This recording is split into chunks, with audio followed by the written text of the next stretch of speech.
So good to be with you here in the middle of the day on a Friday, getting ready for Shabbos. It's almost summer, so the days are long. We have a little bit of time. It's not a crazy rush. We can just enjoy being together and learning together. Okay, let me get the video in front of me. How is everybody doing? Okay, just getting a little slow with the YouTube. We'll give that another chance. There it is. Okay, fantastic. Nina will share it momentarily into the forum. And I see Rick Wise says howdy from Nashville. Who's in the house with us? Stephen Geger, Rita Siegel, Clarice, and Helena Hemela. Stephen says shalom from New Hampshire. Yehuda says shalom from Florence, South Carolina. Scott Crane, shalom from East Flatbush on the Crown Heights border. Welcome to the show. Great to have you with us, Scott. Elaine Moss says good Shabbos. Good Shabbos. Adrian Smith is in from Columbia Falls, Montana. Fantastic that you're with us from Montana. And I'll take a few more names before we start the teaching, but let's right away, I want to wish you a beautiful, joyous day as we celebrate Yom Yerushalayim. Yom Yerushalayim is celebrating that in 1967, on this day, Jerusalem was united, was reunited.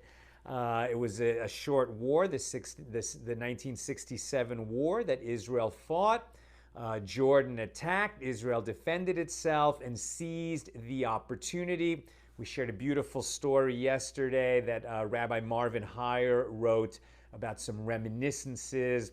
You know, when we think about the centuries, the millennia, the Jews around the world longed to be able to go to Jerusalem and to pray.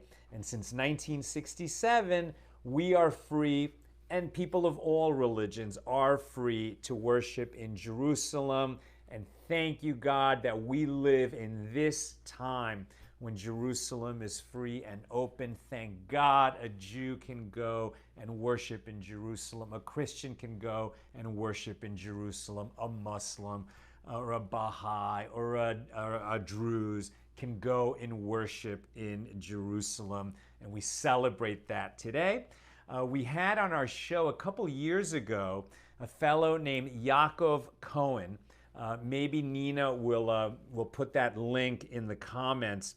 Yaakov Cohen was the fellow who was there.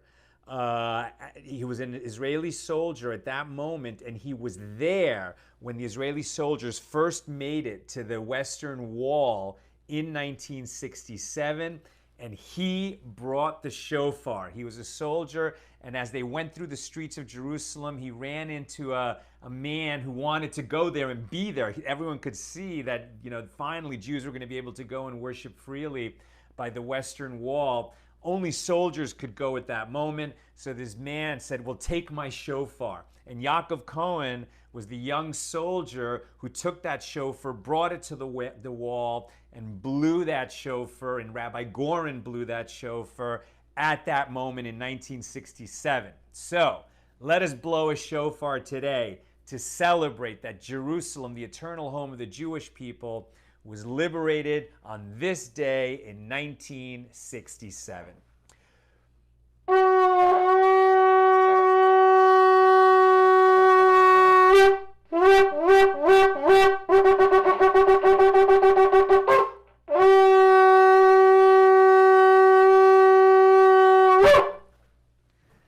All right.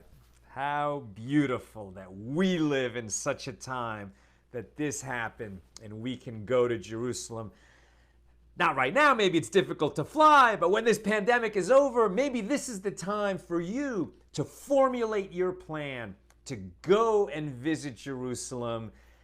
Don't let that if you haven't been, don't let that opportunity escape you. Make it happen in this lifetime. Make a plan. Make it happen. And as we learned in our Talmud journey, one who makes a plan to get to Jerusalem and makes a serious plan, even if he somehow is not able to get there because of the circumstances outside his control, he gets a merit in heaven as if he went to Jerusalem. So make a serious plan to go when you can.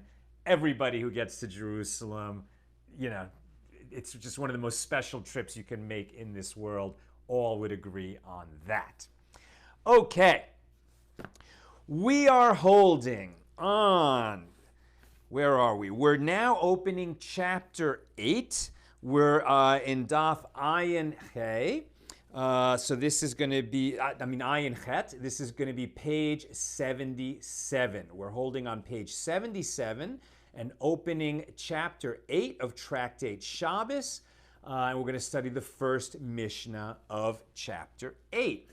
I'm not sure why there was a chapter break, because the last Mishnah that we studied in chapter 7 was about the minimum measure, so that a person, if somebody carried out that amount of a substance that was forbidden to carry out, it was significant enough for him to become liable to bring the sin offering. Remember that this is an unwitting carrying. He carried without thinking about it. He forgot. He didn't realize he was doing it. He didn't realize it was prohibited for all these reasons. If somebody carried, if he intentionally violated Shabbos, it would be a different penalty. But the penalty for an unwitting violation of the Torah prohibition on carrying on Shabbos is to bring a sin offering when the temple stands. God willing, it'll also happen in our lifetime that the temple will be restored. Okay, so what we're talking about is minimum measures, right?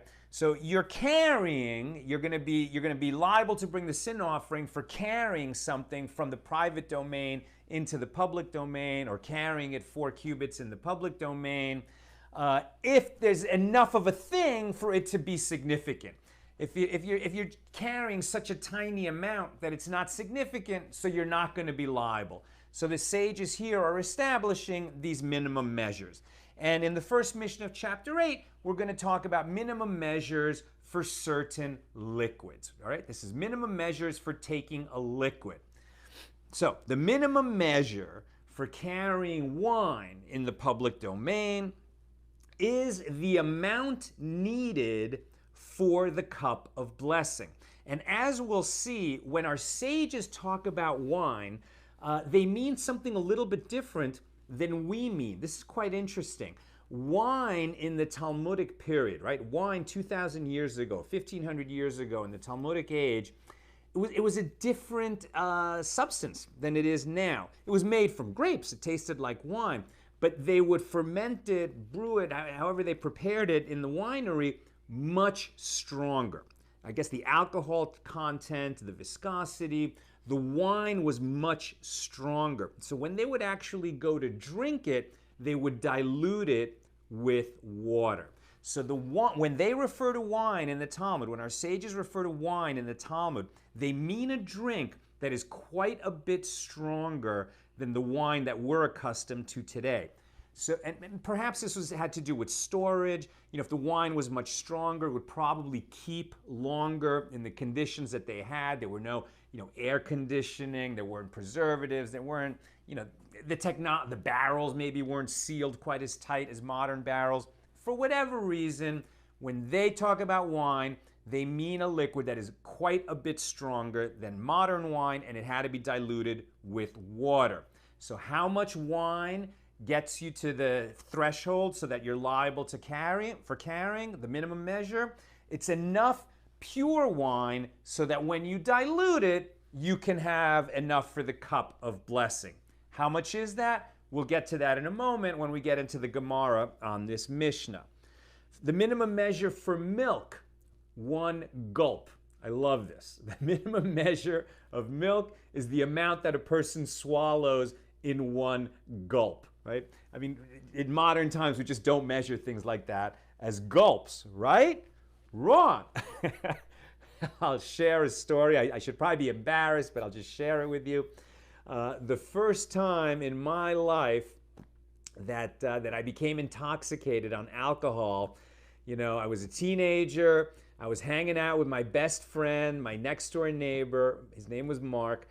And we just decided, hey, let's just try, liquor. So we snuck into my parents' liquor cabinet, and I remember that it was Jack Daniels. So it was a bottle of Jack Daniels bourbon, and we were so young and stupid. I mean, I think we were 13, and we had no idea how much you drink that, and it's going to make you drunk. We just had no idea how to measure it. So we measured it in gulps. And I had 10 gulps of Jack Daniels, and my friend had even more, I believe 15. Yeah, we're lucky that we're alive. We certainly got very sick. But the really stupid thing that we did, I was into bike racing then, or I was starting to get into it. So I had a good bike and I was into riding long distances, and I said, yeah, let's get on our bikes and go to our friend's house, which was, a fair distance away, about 5-6 miles away. And I was used to being on a bike and riding distances, so even in my inebriated state, I got to my friend's house, and my buddy just didn't show up for a really long time. And I was starting to get worried, but I was also starting to get dizzy. And finally, Mark rode up. He had fallen on the road. Thank God he didn't get killed, that he didn't get run over. His shoulder actually was injured. He had a big scrape on his shoulder. And, and then we just got ill all over this friend's driveway where we had gone to visit. So, I don't even know why I'm sharing that story, except to say, that we were so dumb, but just following our instinct as ignorant kids, we measured alcohol in gulps. Terrible idea. But you can see that there's something instinctive when people don't have, measuring cups with lines, that they would measure in gulps. And that's the minimum measure for milk, according to our sages. How much milk is significant? The amount that you drink in one gulp. Honey. Honey, you might think it's about, the amount that's significant for you to eat it, with challah or with a cracker or something like that. No. Honey, the amount that is significant is the amount that you would put on a sore on your skin that developed because of chafing, right? So if you had a spot, I don't know, under your arm or between your legs or just somewhere where you were chafing, either against another body part or, a backpack on your shoulder, whatever, a sore on your skin that developed because of chafing, they would treat that with honey. I didn't even know you could do that. Has anyone here ever treated a sore with honey? But at any rate, so the amount of honey that you would use to treat a sore, that amount of honey is significant. Less than that is not significant. If you have that much amount, if you carry that out, you become liable to bring the sin offering. Oil. So think olive oil. And how much is significant? The amount that you would spread on a small limb. Why are you spreading it? Well, this is like the idea of anointing, right? Or just treating the skin. I mean, in the old days, they didn't bathe as often as we do. It wasn't possible. Their skin could get very rough. They didn't have hand creams and conditioners and softeners. They used oil for that. So the amount of oil that you could spread on a small limb. Whose limb? How small is the limb? We'll get to that in the Gemara. Okay, and water. Now, water, I would have thought it would be some measure for drinking. No, water is significant. This shows how important water is in the world. Water is significant even in a much smaller amount than what you would, think is significant for drinking. The amount of water that is significant enough to render you liable if you carry it out on Shabbat to bring a sin offering is the amount that you would put on a bandage just to treat your eye, right? So if you're going to use a bandage just to, moisten an eyelid or to put this bandage on your eye or to spread something on your eye, like just the amount of water that you would use to wet the bandage that you were going to put on an eye. All other liquids become significant in the amount a quarter of a log. Okay, a quarter of a log. What's a log? A log is a volume, and it's equal to 6 egg bulks, right? So if you think about the volume of an egg, the average volume of the typical egg, 6 of them add up to 1 log.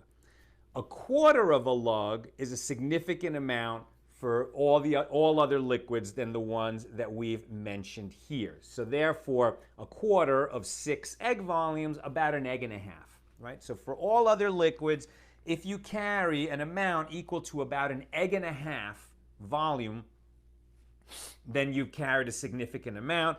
And that volume, the quarter log, it's also called a revis, right? So it's a quarter. Revis means a quarter. And when you say a quarter, a revis, you're talking about a quarter of a log. And this also applies to wastewater, right? So clean water that you would use for, that it's important to have clean water. So then it's the amount that you put in an eye bandage. Wastewater, water that you wouldn't drink, that you wouldn't use medically, just other water that for some reason you're going to store it, it becomes significant also as a revis, a quarter of a lug, about an egg and a half of volume. Rabbi Shimon disputes the sages, and his opinion is recorded here in the Mishnah. Rabbi Shimon says all liquids should become significant in the volume of a quarter of a lug, of a revis, right, a quarter lug. Or, Rabbi Shimon says, it should matter a person's intent, right? So if these amounts are insignificant for a person, he would never store the liquid in these amounts. So for that person, they're not significant. And when is he liable for carrying? When he carries an amount that is significant to him. How do we know if it's significant to this, this hypothetical individual, this random person? It's significant to him if he would bother storing that liquid, right? If he sees like that amount of liquid and he's just like, whatever, it's not significant to him, so it's not significant. If it's an amount that he would say, oh yeah, well that's worth keeping, then it's significant to him, and that's the amount that one would be liable for carrying. But that's Rabbi Shimon's opinion, and it is not the opinion of the sages, and these other amounts are the correct volumes for significance in order to become liable for bringing the sin offering. Now we move on to the Gemara. That's going to be the commentary on that Mishnah. Rav Nachman in the name of Rabba bar Avu. Rav Nachman in the name of Rabba bar Avu says, okay, let's define the amount of wine that is going to be significant and make you liable to bring the sin offering if you carry it on Shabbos. So he's saying, okay, let's say, first of all, how big does the cup of blessing have to be? What is the cup of blessing? So this is the amount of wine that you would hold in your hand when you're reciting the grace after a meal with 10 people present, right? So it's the Birkat Hamazon, which we say anytime we eat a meal. So a meal means you had bread. Even though you had a large amount of food, if you didn't have bread with it, it's not a meal with respect as defined in the Talmud. It makes sense, right? But bread is like the basic food substance, right? Like by the sweat of your brow, you will earn your bread. So if you want to make sure that, that you're going to express your gratitude properly to God when you're having a big meal, and it's not going to have some bread, so eat a little bread.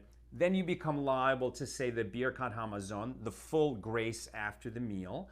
And you don't hold a cup of wine, the cup of blessing, when you're saying the Birkat Hamazon, unless there's a minyan present, unless there are 10 Jewish men present. Then when you say the Birkat Hamazon, you also hold the cup of blessing. How big is the cup of blessing? The cup of blessing needs to be at least a revis, at least a quarter of a lug, right? So what is that? About an egg and a half volume. So that cup of wine that you hold as the cup of blessing, when you make the grace after the meal, it should have enough wine in it to equal the amount of like an egg and a half, right? Which is a quarter lug. Now that when you're reciting over with a cup of blessing, that's wine that you're going to drink. So that's not pure wine, that's diluted wine, right? As I said earlier, in Talmudic times, wine was not something you would ever drink straight. Wine was produced at a much greater strength than we're accustomed to today, so that it would store well, and then when they're ready to drink it, they would dilute it. In what proportion would they dilute it? This is what Rav Nachman is teaching us in the name of Rabbah Bar Avu. They would dilute it 3 parts water to 1 part pure wine.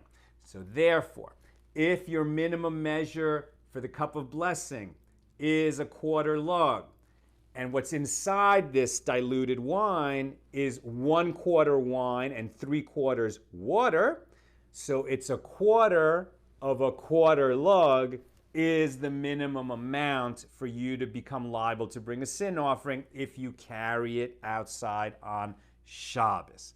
That's what we've established now, right? So for other liquids, it's different measures. For pure wine, a 1/4 of a 1/4 lug, because it's going to be diluted, 3 parts water to 1 part wine, and the minimum measure for the cup of blessing is a 1/4 lug, right? So a significant amount. The minimum measure of pure wine is a 1/4 of a 1/4 lug. Rav Ashi asks, regarding honey, we said that the minimum measure to become significant for honey is enough to spread on a sore that is caused by chafing. Rav Ashi asks, do we mean enough honey to spread on the entire sore, like everywhere where there's redness, or just enough to put on the little part that's actually painful, right? The center of the sore where there's a protuberance, and we treat that. It's almost like if you imagine a big pimple, right? Are we putting honey just right in the middle, or like the whole inflamed area? It's a very specific question, and the sages did not find an answer for it. And so here is a word which we will encounter very often in the Talmud when they have a question that they argue back and forth, or they're not sure what the answer is, and they say, let it stand. We're not going to solve it. Let it stand. Teku. The word is teku. Teku is a very nice word. We could use more of it in these very polarized times, right? Sometimes we're just not going to solve whatever the argument is about. I hear what you say, you hear what I say. We're just not going to solve it today. Let it stand. Teku. And since we're talking about sores, we're going to make a little digression. So Rav Yehuda teaches in the name of Rav, everything that the Holy One, blessed be He, has created in this world, nothing is for naught. There's a purpose to every creation in the world. There's a purpose for every creature in the world. Now, when Rav Yehuda is teaching this in the name of Rav, he's saying that, of course, every creature serves a purpose somewhere in the food chain, somewhere, in its ecosystem and in its habitat and its environment. And there are animals, still today that we haven't even discovered yet. There are surely undiscovered species in this world. They have had nothing to do with humans so far. Surely they serve a purpose in their world. Perhaps they're food for some larger animal. Perhaps they keep the population down of some smaller pest that would, make the local ecosystem imbalanced. Of course, we get it. We understand that every creature serves a purpose in nature. But here, Rav Yehuda, in the name of Rav, is teaching something a little bit more specific than that. He's saying that every creature serves some kind of a purpose vis-a-vis the humans. Right? We may not know what that purpose is yet. We may not know how they affect us. But for our sages in the Talmud, there is a bright line distinction between human beings and all other creatures. That's it. That's the way they see it. Humans are above all of the other plants and animals. Human beings are more important than all the other plants and animals. So what Rav Yehuda is saying here in the name of Rav is that all creatures serve some kind of a purpose for humans, right? And he's going to give 5 examples of that. And he's going to say that look at the snail. You might have thought that the snail doesn't, benefit humans in any way, but it does. A snail can be used to treat a sore. That's why we're getting into this digression. A fly. I mean, flies are so annoying. What purpose does the fly serve? I mean, the fly brings, it's attracted to filthy things, and then maggots form. It's just, flies are gross. When they're buzzing around their house, they're an irritant. But if you get stung by a wasp, and then you manage to catch a fly and squeeze out the inside of the fly on the wasp sting, it will relieve the pain of the wasp sting. A mosquito, likewise, can be used to treat a snake bite. A snake, I guess the venom of a snake or the skin of a snake, some part of a snake, can be used to treat a skin rash. And a gecko can be used to treat a scorpion bite. Now that we've made a list of 5 things, the Gemara adds another list of 5 items, sort of related, not exactly. And the Gemara teaches that in the world there are 5 dreads of the weak over the mighty, right? So the lion is the king of the beasts, the elephant is the largest of the land animals, the leviathan, usually thought to be the whale, maybe the blue whale, is the largest of the sea creatures. And you would think that these kinds of animals sort of rule undisturbed in their habitat. But the lion has a dread of the mafgia. The mafgia is a little unclear what a mafgia is. Most think it's some specific species of mosquito that irritates the lion and the lion can't stand it. There's a different mosquito that irritates the elephant, right? The elephant, I mean, who's going to disturb the elephant? Cheetahs don't disturb elephants. Lions don't disturb elephants. Giraffes don't disturb elephants. Bison, whatever, water buffalo don't disturb elephants. But there's a mosquito that the elephant has an absolute dread of. And then I think we've seen like cartoons and movies like the elephant is scared of a mouse for whatever reason. I don't know if that's true. I suspect it's not. But there is a mosquito that the elephant hates, and it gets in its trunk and sort of bites the soft tissue of the elephant, and he can't stand it. The scorpion has a dread of the gecko. The eagle has a dread of the swallow. Now that I have seen out in the park. I've seen red-tailed hawks, magnificent birds, absolutely badgered by much smaller birds. Swallows and some other small birds, especially in the spring when the small birds are protecting their young, they're much more agile in the air, and they will go and just peck and attack the much larger and more fearsome hawk and drive the hawk away, right? You may have seen film of that, or maybe you've seen this phenomena in person. And it's really something to see, right? That the small bird, to protect its young, will drive away the large and magnificent hawk. And likewise, the kilbit, which we're not sure what the kilbit was, but the leviathan has a dread of it. So some people think it's some small sea creature that a whale is just very irritated by. And others say that the kilbit is some kind of mosquito or stinging insect, and that the leviathan mentioned here in this passage is some kind of very large crocodile. And so when it's in the marsh, and is above water, it gets irritated by this stinging insect. I think for both of these 2 lists of 5 things, in terms of a lesson that we can learn from it, first of all, this idea that there's no creature that doesn't serve a purpose vis-a-vis humans, that's a very important lesson. And there are a lot of creatures that, we don't have some kind of medical knowledge of some extract made from that creature that could help the humans. But there's many ways that we just haven't discovered yet, or we don't realize that it's a few steps in the chain. And as a matter of fact, there might not be a direct impact on the human, but if an ecosystem breaks down for whatever reason, it can ultimately impact the humans tremendously. And that's why we have to be so careful of nature, so careful of the earth and the world that we've been entrusted with, right? Humans are more important. That doesn't mean that all the creatures serve us. It means that we're more important because we have consciousness, we can thank God, we can comprehend something about God and the fact that we've been created, and we can offer our thanks. But the fact that we're more intelligent and have consciousness that's different than all the other animals means that we have a greater responsibility, and we are entrusted with preserving, the earth as a place, as a garden for all.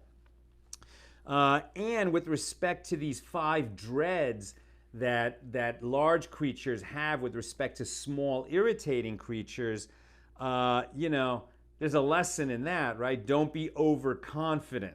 It's not just that the elephant can have a dread of the mosquito and the lion can have a dread of its small pest. We should never feel like, someone is small and insignificant and we're big and mighty. I mean, we're going to see lessons over and over again against arrogance. Arrogance is just a killer. Arrogance is never good. Arrogance takes us away from each other, away from our Creator, away from goodness, and away from our potential, right? So never become overconfident and never assume an arrogant attitude. That is what I've got for us today. I wish you a very happy Yom Yerushalayim. I'm going to scan the comments to see if there are any questions or concerns that I can help with. Let's see. Lynn Job is in the house from Texas, and she says, Happy Jerusalem Day. And she suggests reading Nehemiah 12 for the first parade of Jerusalem. Beautiful. Okay. Helena Hemela says, honey has strong antiviral properties and it can help stop the growth of certain bacteria. Honey products are still used on wounds today. Thank you, Helen. I didn't know that. So there we go. What the sages knew a couple thousand years ago, right? We still practice that wisdom today, and we use honey to treat certain skin conditions. Is there a question or comment? Jane Richards says that Egyptians frequently used honey as a natural antibiotic and skin protectant. Honey has a low pH level. Isn't it also true that honey lasts forever, right? Didn't they, like in one of those Egyptian pyramids, find honey that was thousands of years old and was still edible? I mean, that just blows my mind. It's just incredible. And a few other people are talking about, Chaya Davidson is saying that they're experimenting with the healing benefits of honey, especially the special kind of honey from New Zealand. Beautiful. Okay. All right. Oh, and Nina did share earlier in the comments a link to the appearance of Yaakov Cohen when he was on our show. And he it was who brought the shofar down to the Western Wall in 1967, on this day in 1967, when Jerusalem was reunified as the eternal capital of the Jewish people. And it was great to interview him and hear his story. Definitely check out that show. That link is in the comments. And Jane says, the oldest food found is honey. Correct. Thank you, Janice. And Jane says, the parasites that are most often found on elephants are gadflies. So I guess that's true. And I guess gadflies metaphorically, right, is a person who's just an irritant to other people around them. But it comes from this idea of the small insect, which is capable of creating dread in the elephant. And as we'll see, where does that story appear? It's the incredible story. I don't remember what tractate it is, but when the Second Temple fell, when Jerusalem fell in the year 70, and it was and it was a Roman general. Was it Vespasian? I think it was Vespasian, who was given the job of conquering Jerusalem. And he would eventually make his way back to Rome. He would be appointed emperor. He was a general who would be appointed emperor of Rome. But how does this story go? I just haven't read it lately. But basically, beware. You don't want to be the one by whom heaven punishes another, right? So if somebody sins and they're going to be punished by the hands of heaven, the instrument of that punishment may be another person. In this case, it was the conqueror of Jerusalem. But it's not like this was a righteous person. And he ended up, and he actually did a lot of things that were quite evil. And how did he finally die? He was tortured because a gnat flew in his ear and wouldn't fly out again. And this gnat that was in this guy's ear canal ended up sort of lodging there and growing, and it like became this huge insect inside the ear canal, and ultimately it killed him. And it was a person, who was just too proud and arrogant. And God said, you think you're so great and mighty. I'm gonna show you I can kill you with the smallest and most insignificant of all creatures. And was eventually killed by a gnat. I haven't read that story in a while. I have to make sure I got it right. It might not be Vespasian. It might be Titian, but I'm pretty sure it's Vespasian. If somebody's listening and can give me that, I'll check it out afterwards and put it in the comments. But I'm pretty sure that story is Vespasian after the fall of Jerusalem. Okay, thank you very much for tuning in. You should have such a sweet Shabbos tonight. As the sun sets, may heaven flood you with health and peace and joy and abundance